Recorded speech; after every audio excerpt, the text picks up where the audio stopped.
Ciudadanos, he determinado que el sábado inmediato 28 se proclame vuestra feliz independencia. Espero que este noble vecindario adorne e ilumine sus casas en las noches del viernes, sábado y domingo, para que con las demostraciones de júbilo se den al mundo los más fuertes testimonios del interés con que la ilustre capital del Perú celebra el día primero de su independencia y el de su incorporación a la gran familia americana.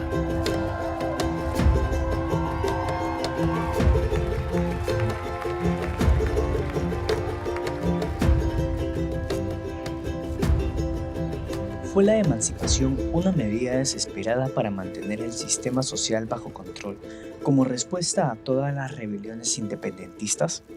¿O fue más bien un grito de libertad genuino? ¿Cómo se llegó al discurso independentista?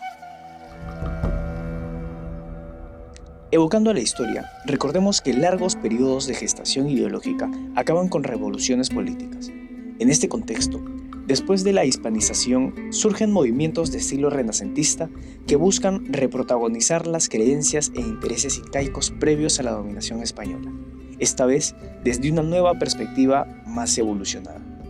Los españoles obviamente se oponían a estos movimientos, sobre todo al más resaltante de ellos, el Movimiento Nacional Inca. El sistema virreinal era tan opresivo que tuvo que aparecer un tipo de liga indígena que negocie la permanencia de su propia cultura. Este movimiento terminó por radicalizarse con el extenso levantamiento indígena de Túpac Amaru. Fue tan poderoso que incluso se pudo restablecer la actividad artística con una fortalecida visión incaica, ahora incluso utilizando tecnología europea. Sin embargo, ahora las corrientes neoincas serían el blanco de persecución.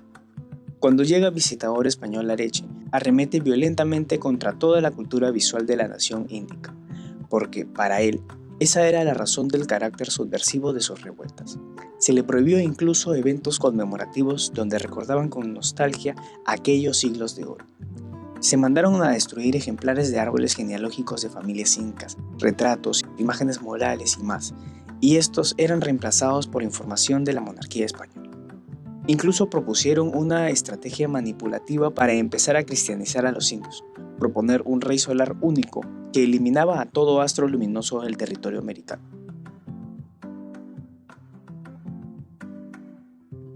¿Y qué sabemos sobre los hechos previos a la hispanización? La verdad es que, como no tenían escritura, tenían que buscar algún método visual para el registro de su historia.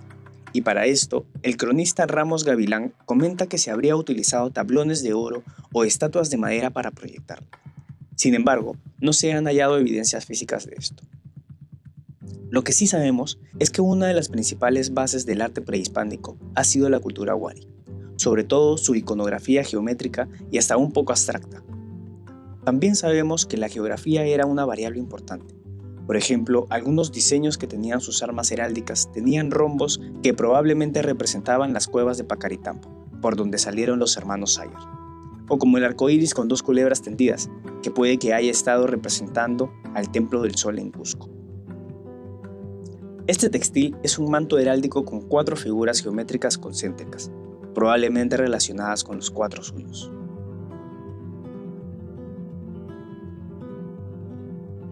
Los curacas eran nativos que ayudaban a la corona española a poder mantener una comunicación sostenible entre ambos mundos.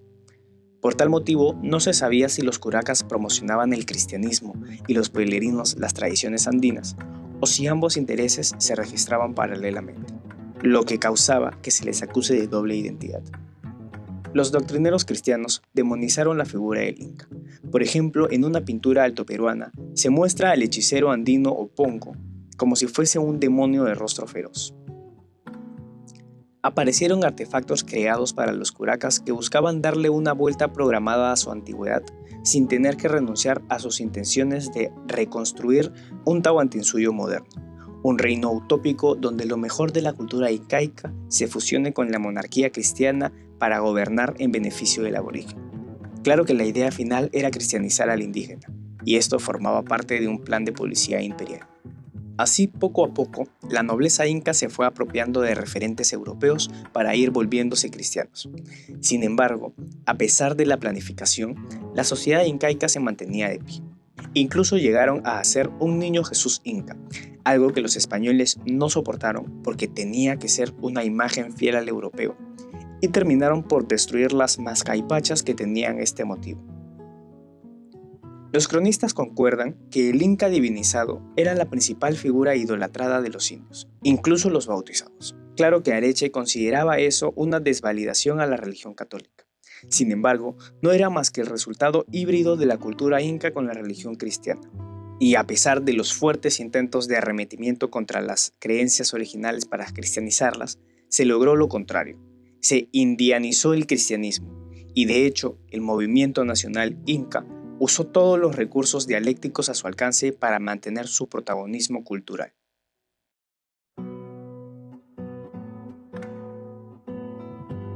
La pintura genealógica de los incas prohibida por el visitador Areche tras la rebelión de Túpac Amaru no era de origen prehispánico, sino virreinal.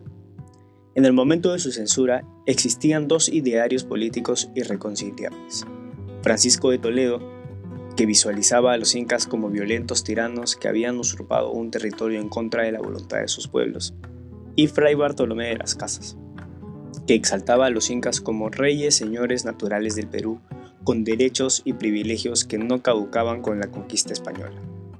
La primera genealogía inca pintada en el Perú en 1572 fue a solicitud del virrey Toledo.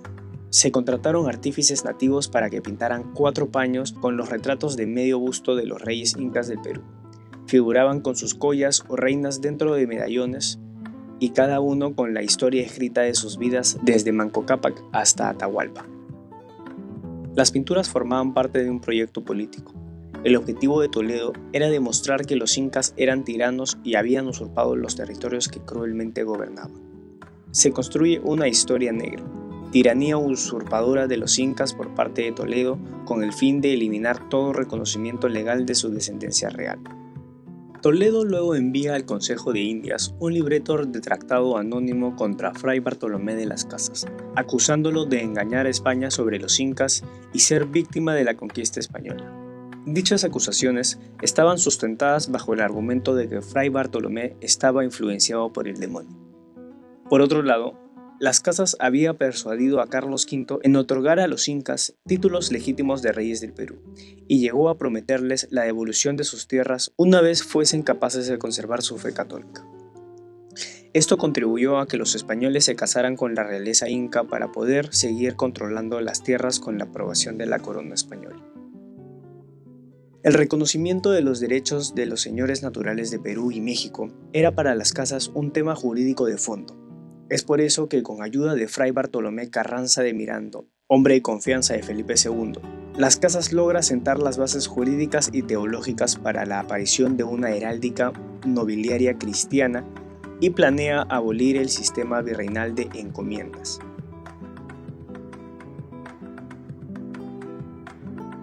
Los privilegios, mercedes, escudo de armas, acuerdos políticos concedidos por la corona española a la nobleza inca.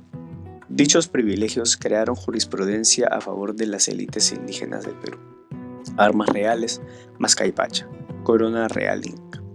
Carlos V, por divisa adicional, les otorgó un taizón de oro propio, un mascarón de oro, cogido por 2 pares de serpientes coronadas y asido a un collar formado de lazos y eslabones.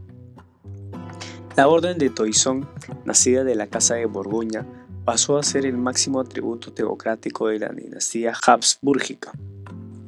Los incas, al ser incorporados a la Orden del Toisón, se convierten en defensores de la religión católica. Su mascarón estaría basado en el disco solar con rostro humano que, según Garcilaso, ornamentaba el alto mayor del Coricancho. En un retrato imaginario, el emperador Túpac Yupanqui, el monarca inca, ostenta el toisón de oro sobre el pecho. El expediente se refiere a él como emperador de las provincias del Reino del Perú y de 84 reyes que su imperio tenía. No menos significativas fueron las mercedes del 20 de octubre de 1555, otorgadas nuevamente por Carlos V a don Alonso Tito Atauchi Inca, hijo de Huáscar y nieto principal de Huayna Cápac. Lo nombró alcalde mayor de los 4 suyos en compensación por apresar a Francisco Hernández Girón. La cédula real alimentó advertidamente el surgimiento de una corriente de pensamiento mesiánico en los Andes. De ahí nacen los 3 cargos honoríficos de la máxima jerarquía política militar española del Cusco: el alférez real, que portaba el pendón real en la fiesta del apóstol Santiago; el alcalde mayor de las 8 parroquias indígenas; y el alguacil mayor, que se encargaba de guardar el orden público. Estos cargos quedan exclusivos para los descendientes de Huayna Cápac. El 3 de enero de 1781, Túpac Amaru argumenta que como descendiente de los incas estaba facultado para defender a los indios en su estado de opresión y exige el cumplimiento de las leyes vigentes del reino. Según Túpac Amaru, su rebelión no iba en contra de los mandatos del rey. Él no aspiraba a retornar a una edad dorada, sino al periodo de la Casa de Austria español. En su revolución tilda a los españoles de borbónicos, herejes y demonios. Túpac Amaru fue excomulgado por el obispo moscoso para evitar que el clero criollo simpatizante con él causara una revolución. El tenor mesiánico de este caudillo explica que fuera retratado sobre un caballo blanco con unco y mascaipacha. En la iconografía política andina, Santiago Mataindios representó al máximo detentor del poder divino hispánico. La figura ecuestre de Túpac Amaru lo convertía visualmente en un Santiago Mataespañoles.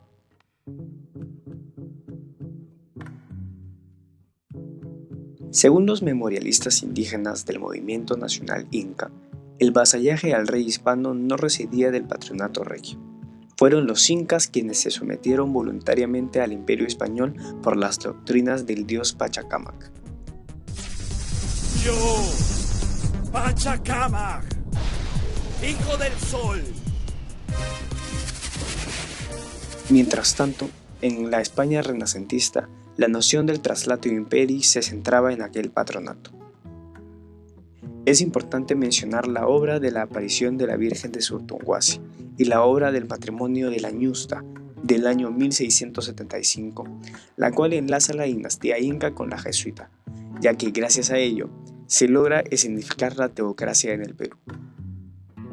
Por otro lado, también se habla acerca de la iconografía andina del ángel arcabucero, que también refleja una imposición religiosa, ya que aquellos ángeles eran los escuadrones de la Virgen María y formaban parte de los ejércitos del Imperio Español.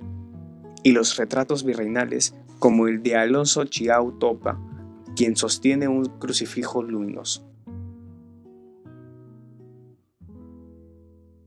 Se podría denominar como el testimonio pictórico más complejo del traslado imperii a las genealogías de los incas, viendo a los españoles como herederos únicos del imperio. Esta noción presentaba a Dios como protagonista y se consolidó por un grabado del sacerdote Alonso de la Cueva, presentando a Dios como el Rey de Reyes, siendo modelo visual para otras obras con la misma temática. Durante dicha época, hubo un gran conflicto por el derecho de posesión que tenían los indios, ya que no contaban con la posibilidad de obtener un cargo secular o eclesiástico. Por esa razón, en 1697, Carlos II, a través de la Real Cédula, abolió la exclusión para los indios de dichos cargos.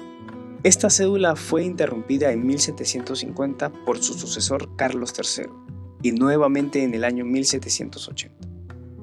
Más adelante, Núñez de Vela, quien logró la fundación de Beaterio para indios nobles, acudió al patronato regio para reclamar los derechos a dicha raza.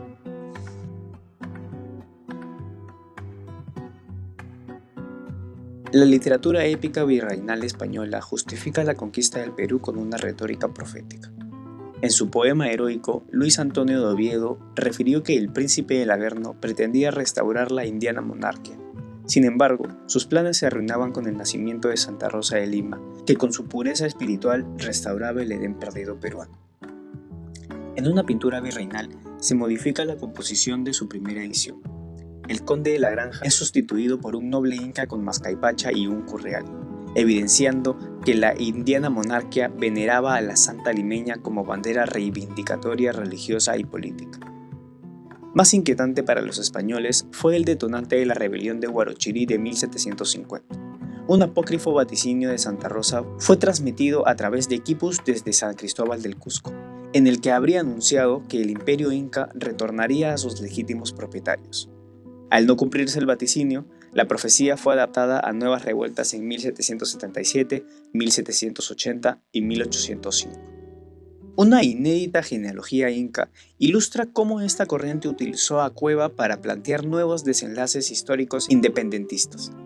La línea sucesoria inca pasaría ahora por Atahualpa, Diego Zairi Túpac, Francisco Pizarro, Vicente Valverde, Felipe Túpac Amaru y culmina con Mateo Pumacahua. Este noble indígena fue un ferviente militar decisivo en la opresión de la rebelión de Túpac Amaru, pero en 1814 se unió a la rebelión patriótica del Cusco y tras ser derrotado en 1815 fue ejecutado tras un juicio sumario. En su genealogía aún figura el escudo de Castilla junto al del Imperio Inca flanqueando el escudo nacional peruano, todos al pie de Jesucristo. El padre Valverde forma parte del Translatio Imperii, demostrando que el imperio estaba predestinado a convertirse en una república cristiana. Como propaganda subversiva, el cura español Francisco Carrascón diseñó el retrato alegórico del Inca insurrecto. En este se presentaba al nuevo Inca con mascaipacha bajo un portal con jeroglíficos. En el boceto, Angulo sostiene un letrero con un versículo latino: "Dulce y honorable es morir por la patria". Y a cada lado del portal figuran los nombres de las ciudades que desde 1805 sirvieron de piedras fundacionales. A la izquierda se leía: Montevideo se resistió, Buenos Aires se anunció, Córdoba se entregó, Salta obedeció, Jujuy siguió, Santiago consintió, Potosí padeció, La Paz, Desaguadero se rindió, y Puno no hizo fuerza. A la derecha, Guayaquil esperó, Trujillo suspiró, Lima se confundió, la costa obedeció, Huancavelica, Huamanga las mujeres la tomaron, Andahuaylas se le impidió auxilio, Arequipa se ofreció. Y en su cima estaba la Catedral del Cusco con los lemas "Viva la Patria", en 3 de agosto de 1814. La terminología metafórica religiosa de Carrascón formaba parte del discurso patriótico virreinal difundido por los criollos y los memorialistas indígenas.